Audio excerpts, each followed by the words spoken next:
Olha, aqui no estúdio o professor de português Francelino Soares para discutir sobre um assunto que está gerando muita polêmica.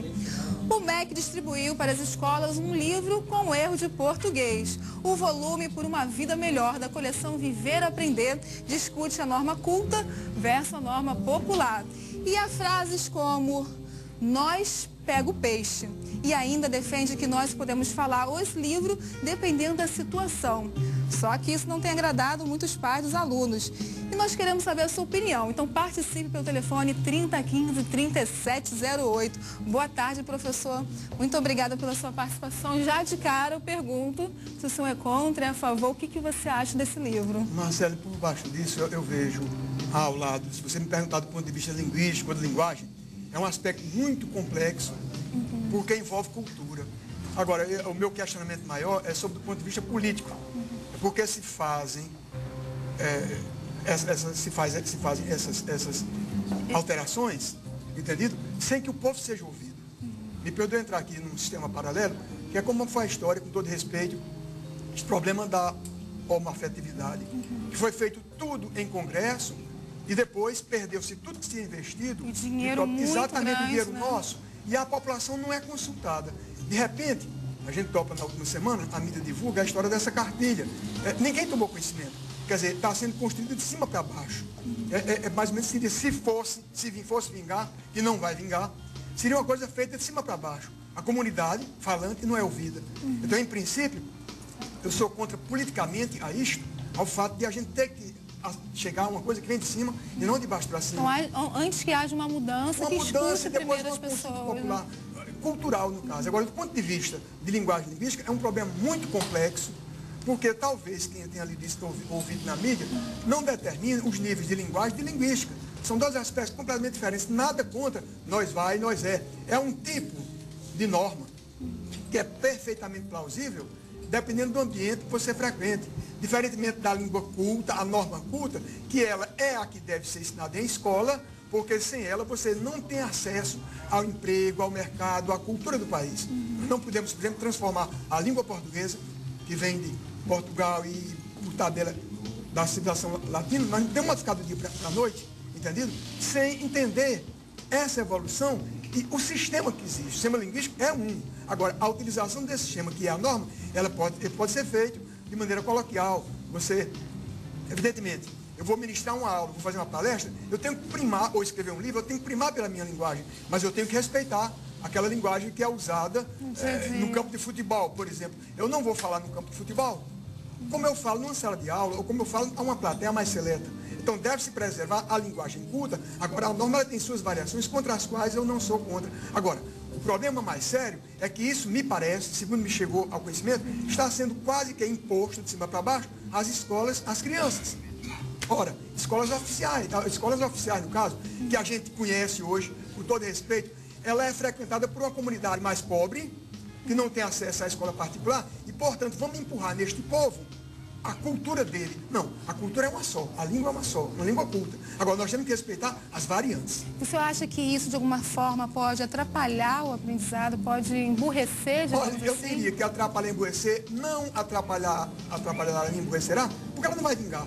Se fosse vingar, seria um lastro. Nós iríamos partir, dentro de muito pouco tempo, para dialetos do norte, do sul, etc. Entende? Quando uma pessoa diz: professor, empreste-me a sua caneta. É a mesma mensagem: professor, me dá aí tua caneta. É a mesma mensagem, mas são ambientes diferentes. Não é? Eu não posso, como eu citei anteriormente, chegar a um ambiente, digamos, de um ponto de 100 réis e utilizar aquela linguagem mais sofisticada que me é exigida no meu dia a dia. Exatamente por isso é que se exige a qualificação profissional. Sem essa qualificação, você não chega a canto nenhum. Então, voltando à sua pergunta, eu acho que não vai florescer, nem vai trazer bem, porque ela não vai vingar. Certo. Tenho a impressão, um triste fim para isso.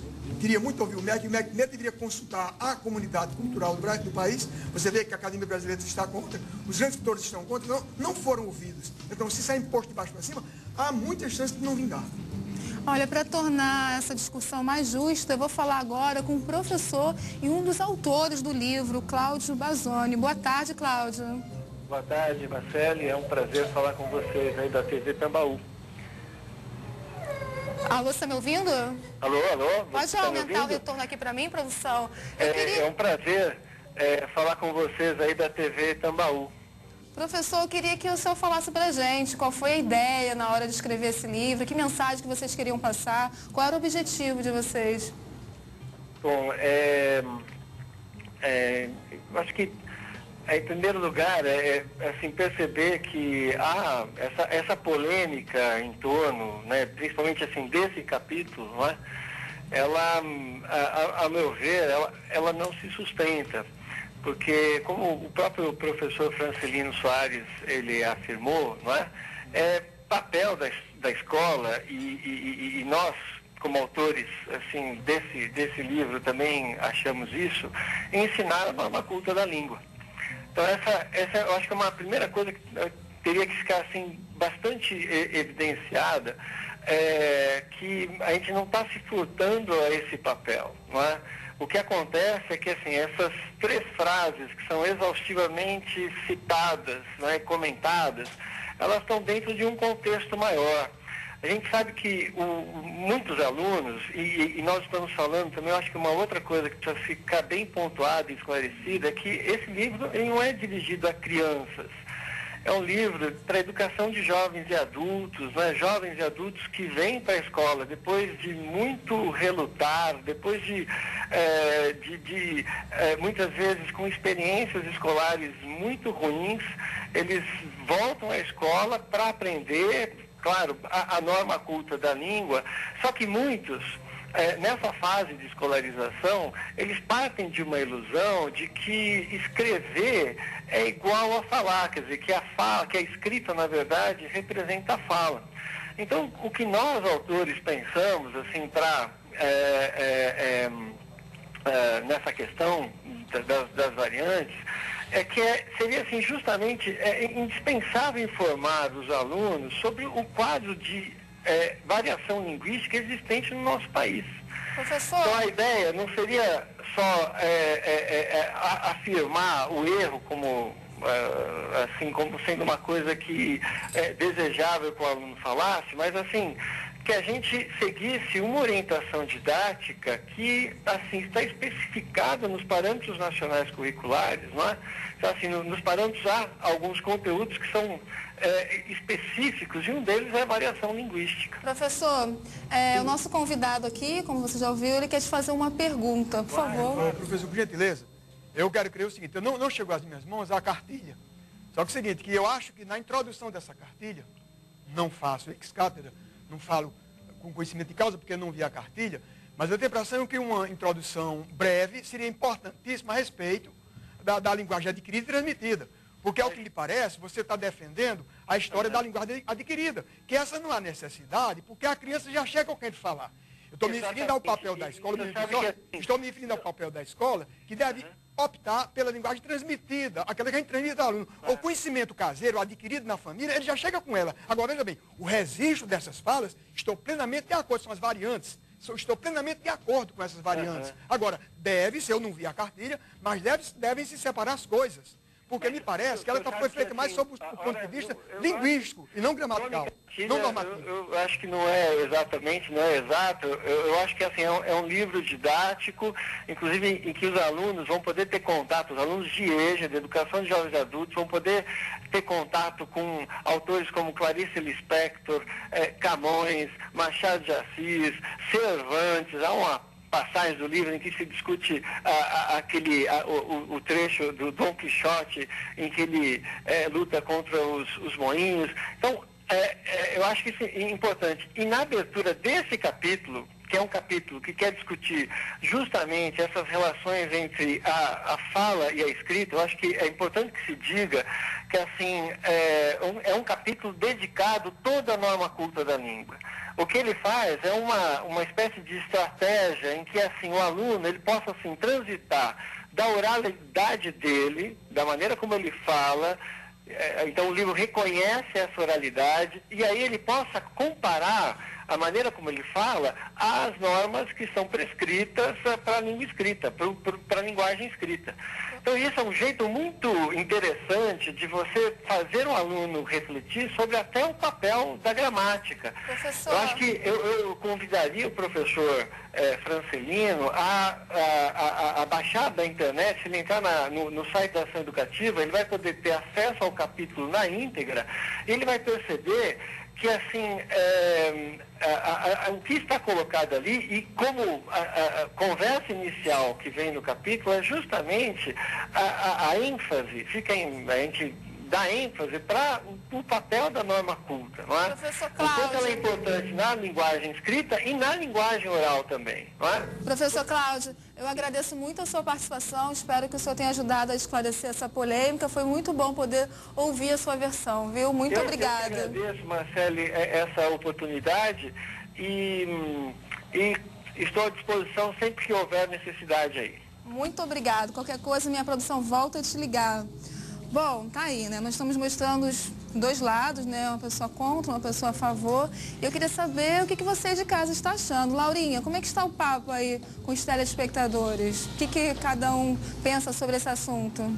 Polêmico demais, né, Marcele?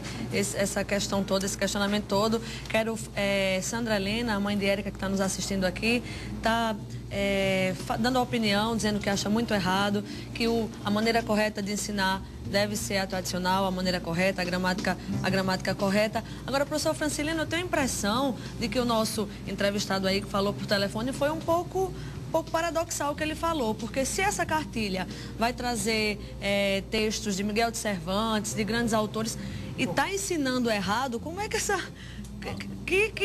como é que ele vai entender isso? Eu não consegui entender a justificativa desse nosso entrevistado. Não sei se o senhor conseguiu. De qualquer maneira, foi muito válida a interferência dele, sob o ponto de vista. Ele usou um verbo aí, o verbo transitar.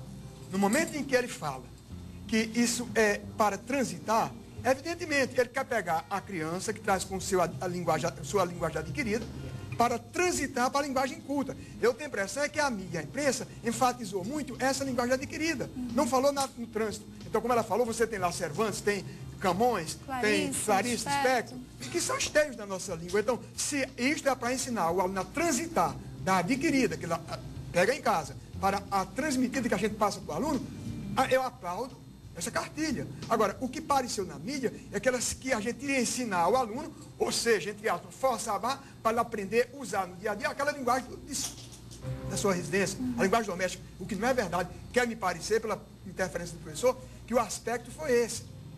Esse transitar da linguagem adquirida, que é viável, ninguém é obrigado a frequentar a escola na primeira infância, mas chegar à escola, ele vai aperfeiçoando daí, porque ele enfatizou no final os escritores clássicos, que é a nossa norma culta. E essa ninguém vai abrir mão, e ele há de convite isto. Você acha que pode haver também um boicote para os professores acabarem não usando esse livro ou pulando esse capítulo? Filha, eu acho bem o seguinte, Marcelo, o que ocorre é o seguinte, esse boicote é uma coisa pré-anunciada, porque a gente não tomou conhecimento da cartilha. Eu tenho a impressão que no momento em que a gente vir a cartilha, você terá que aquilo é uma transição.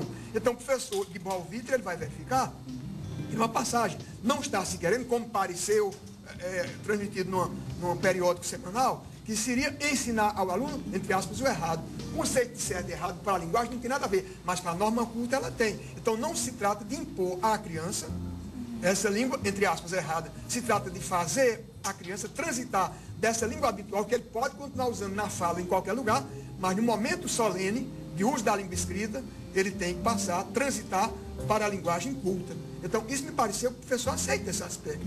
Agora, por isso mesmo eu digo, não creio que vai haver boicote. O boicote está sendo feito de véspera. Vamos tomar conhecimento, porque eu mesmo, como sou professor de gramática há 54 anos, eu sou intransigentemente contra o respeito à linguagem culta. Mas eu vendo essa cartilha e verificando qual é o objetivo, é de avançar o aluno da linguagem coloquial para a culta, eu aplaudo. Professor, muito obrigada pela sua presença, viu? Foi uma honra tê-lo aqui no nosso programa, uma pessoa que é muito respeitada aqui na Paraíba. E fica aí você para pensar sobre esse assunto, né?